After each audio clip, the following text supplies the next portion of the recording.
I think. You guys all started reading, or you just had a chance to start. I know some of you guys just began. In chapter 1, when he talks about the principles, Casals, one of my favorite Casalsism is quoted in the first chapter there. He says, technique, wonderful sound. All of this is sometimes astonishing, but it's not enough.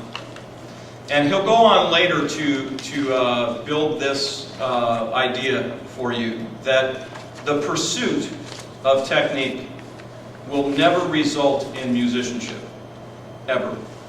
You will not become more expressive by pursuing technique only. But if you pursue musical outcomes, if you pursue making music, the necessary technique will develop naturally.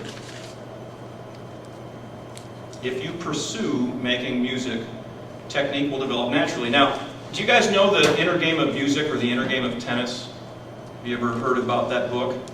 If you haven't, you should read it. It began as the inner game of tennis, and it was a tennis pro talking about how you need to just let go of the technique and learn to play. Okay? And one of his points, for example, is I can't teach you backhand by saying take your right hand and drag it over your body and twist your torso at 22 degrees.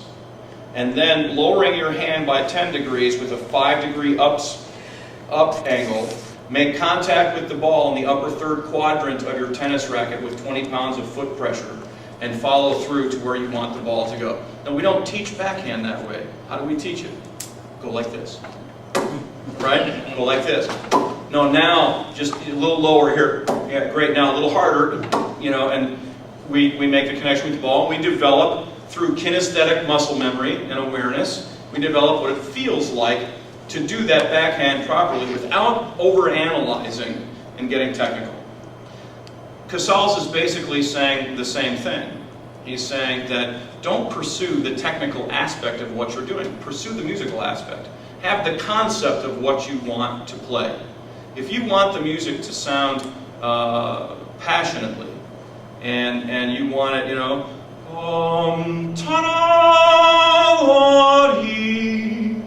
you want it to come out with all that angst and well, pursue that. Don't sit there and say, okay, crescendo from piano to forte, put an accent on the top. Don't forget to add a little vibrato before you get there, right? And, oh my God, you tie yourself up in knots.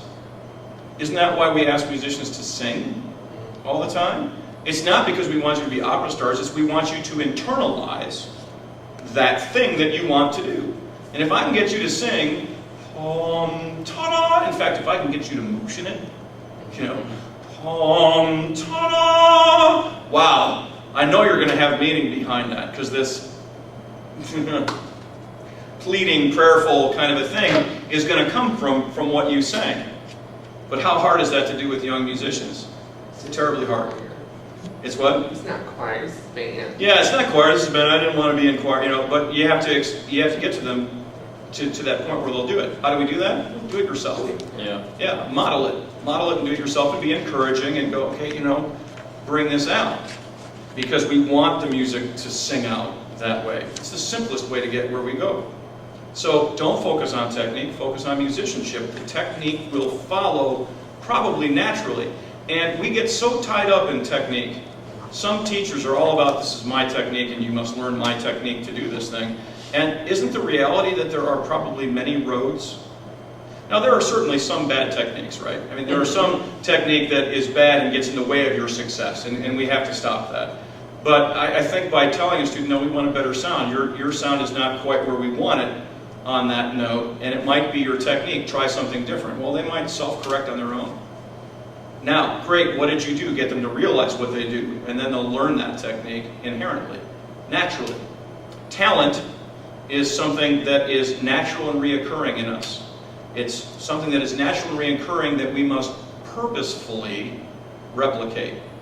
When we purposefully replicate it, then we learn the technique. So if we're constantly purposefully replicating musical sound we want, well, the musical technique will also be replicated.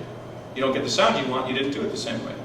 So self-awareness and how I get there much easier to deal with. And what do we attach to? If I spoke to you guys about, all we're going to do is these musical truisms, and we're going to talk about what percentages of volume you can increase in certain scenarios. I mean, you know, it'd be like the chemistry table of musical truisms. No thank you. Absolutely meaningless.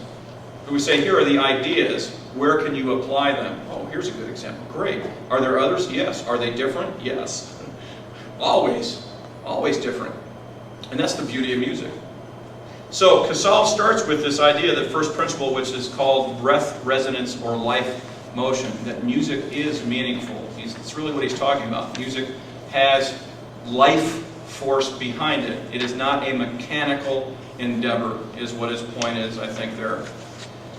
And if you scoot a few more pages to page 7 in Casal's, he says some musicians would restrict and categorize the degree of expression which may be brought to the performance of music of the classical period. We talked about that today. The rules of engagement, right? Here's where Casal starts to pull away from that.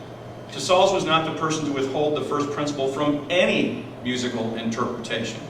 If it called for it, you do it. You do it. If it makes musical sense and you can justify it musically, you do it, no matter what the time period is. He did not undervalue the depth of feeling with which our ancestors experienced the music they composed and performed. Those living in the 18th century did not regard their art as classical. It was a life event.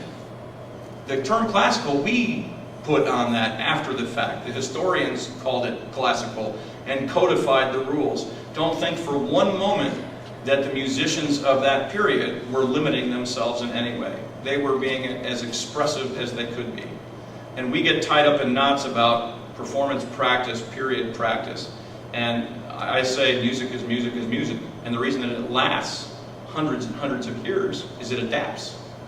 It conforms to the new norms of what we do. And there's nothing wrong with taking Bach and applying, within reason, some of these musical truisms, as long as we're not destroying the intent of his music.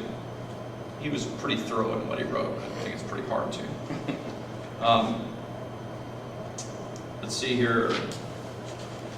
Pushing forward here. For those of you guys in conducting, I love this at the bottom of page 8. Casal's gestures when conducting were never rigid or mechanical. They went with the musical phrase and had a natural line of beauty which no school of conducting can teach. You know, to which I say, well, I know what he meant. It's more than floors, doors, walls, ceiling. He was able to break all the constraints and the norms of the rules of conducting and say,